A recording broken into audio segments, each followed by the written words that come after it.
النادي الإفريقي وقوافل قفصة ضمن منافسات الجولة الثالثة من الدوري التونسي الممتاز. حقق النادي الإفريقي فوزاً كبيراً بنتيجة 3-0. المباراة أقيمت على ملعب قفصة وتميزت بسيطرة واضحة للنادي الإفريقي الذي نجح في هز شباك خصمه 3 مرات، بينما لم يتمكن. أقل أهداف الثلاثة كانت نتيجة لتحركات سريعة وتمريرات دقيقة من خط وسط الإفريقي الذي أبدع في قيادة الهجمات المرتدة والتحكم في إيقاع المباراة.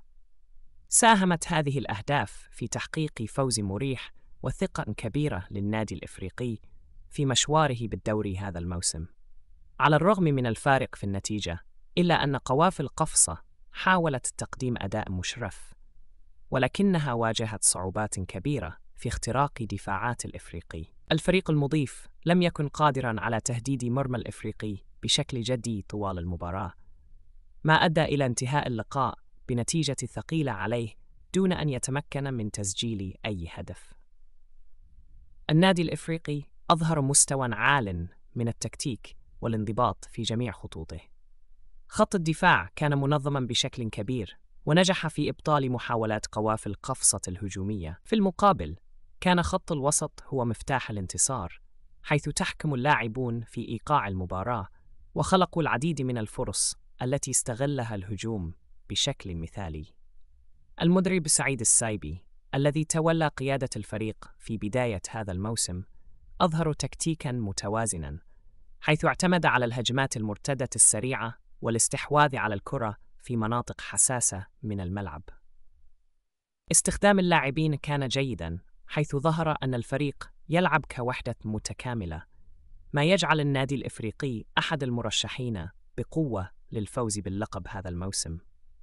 على الجانب الآخر، قوافل قفصة الذي عاد إلى الدوري الممتاز بعد غياب عانى من مشاكل دفاعية كبيرة، ولم يكن قادراً على مجاراة سرعة وخبرة اللاعب الإفريقي. الفريق سيحتاج إلى تحسينات كبيرة في الجولات القادمة إذا أراد البقاء في الدوري وتجنب الهبوط بهذا الفوز.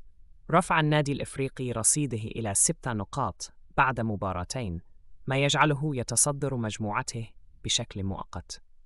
هذا الانتصار يعزز من فرص الفريق في المنافسة على لقب الدوري التونسي، خاصة في ظل غياب الترجي الرياضي التونسي عن هذه الجولة. جماهير النادي الإفريقي باتت أكثر تفاؤلاً بهذا الفريق الذي يسعى إلى استعادة مجده. في المقابل، بقي رصيد قوافل قفصة خالياً من النقاط بعد مباراتين، وهو ما يضع الفريق في موقف صعب في بداية الموسم. الفريق سيحتاج إلى تحسين مستواه بسرعة إذا أراد الابتعاد عن مناطق الهبوط. الجهاز الفني لقوافل قفصة سيواجه تحديات كبيرة في الأيام المقبلة لتحليل الأداء والبحث عن حلول تمكن الفريق من العودة إلى سكة الانتصارات بعد المباراة. أعرب مدرب النادي الإفريقي سعيد السايبي عن سعادته بالأداء الجماعي للفريق، مؤكداً أن هذا الفوز يعكس مدى الجدية والتحضير الذي قام به اللاعبون قبل المباراة، كما أشاد بالروح القتالية للفريق في الملعب وقدرتهم على ترجمة الفرص إلى أهداف. أضاف السايبي أن الفريق يطمح للاستمرار بنفس المستوى في المباريات القادمة.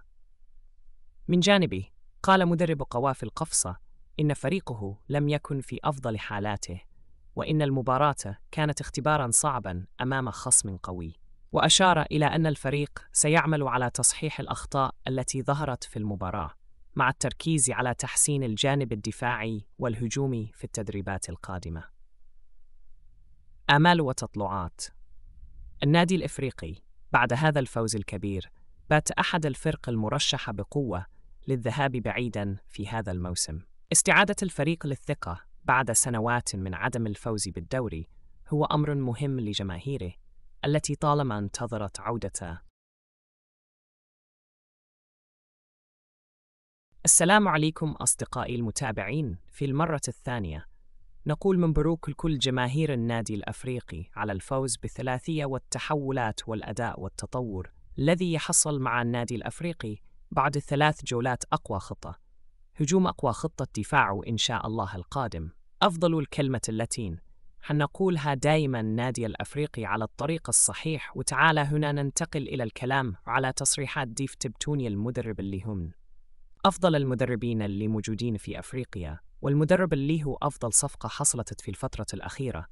تعال أكلمك على واحد أراداني قل من جماهير النادي الأفريقي يحبان هي يتكلم على كل الأمور التحكمية، فوجد أمامه وحش قوي وجمهور النادي الأفريقي. وعلى الأقل كيف تكون في فقرة تحليلية أو في إمكان قول الحق والجميع يحترمك، أما إنك تتسكب نوت كست